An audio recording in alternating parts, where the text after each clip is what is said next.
Alas 3 pa lang guys ng madaling araw. Gising na ako. Nagka-aibag tuloy ako.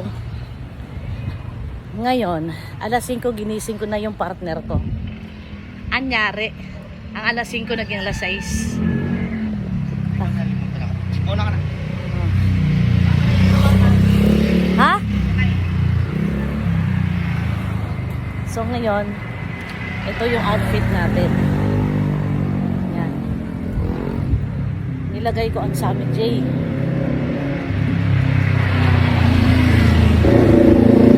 Kaya ko na. Yan o. Sammy J to. Kaya ko na. Kaya ko nang ilagay. Hindi na ako nahirapan huminga. Kasi kahit pa paano nakapagdaw sa timbang.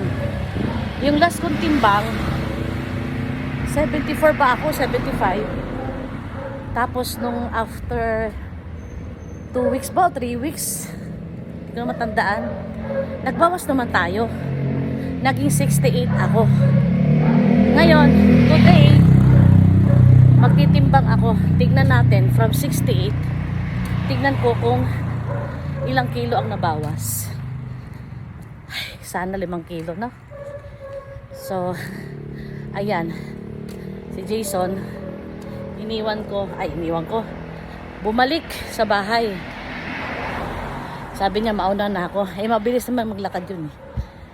So, pero nakita ko sa braso ko, guys. Ayan, oh. Medyo lumiit. Kasi noon, pag gumanyan ako, sobrang umbok talaga yung braso kong yan. Ngayon, lumiit-liit na ng konti kahit papano. So, ito na yung umaga namin na jogging ni Jason kasi usually tuwing gabi kami nagja-jogging.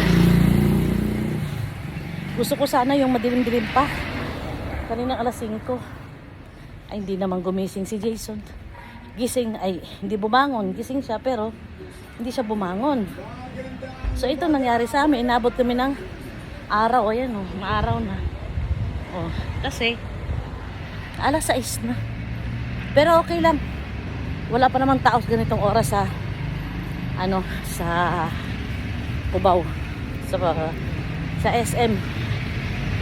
Farmers kasi ang pasok naman ng mga tao dyan 9, tas 10:30 magbubukas na yung mall. Pero syempre marami nang dumadaan yung mga papasok papuntang MRT, LRT, ayan, EDSA, sanakay ng bus yun. So may mga makakasabay kaming iba din, may nagja-jogging din yan sa umaga. Eh gusto ko sana medyo madilim pa para wala masyadong tao. Ang tao lang na makasalamuha namin yung nag-aano, yung nagja-jogging din tsaka nagwo-walking. So this is it. Baliko na ako ng 9. Didiretso kami ng Novotel. Ang tumbok namin ito, Novotel. Ayan. 9th Avenue yan. So, see you later guys. Pag nasa Araneta na kami. Ito, mawawala to.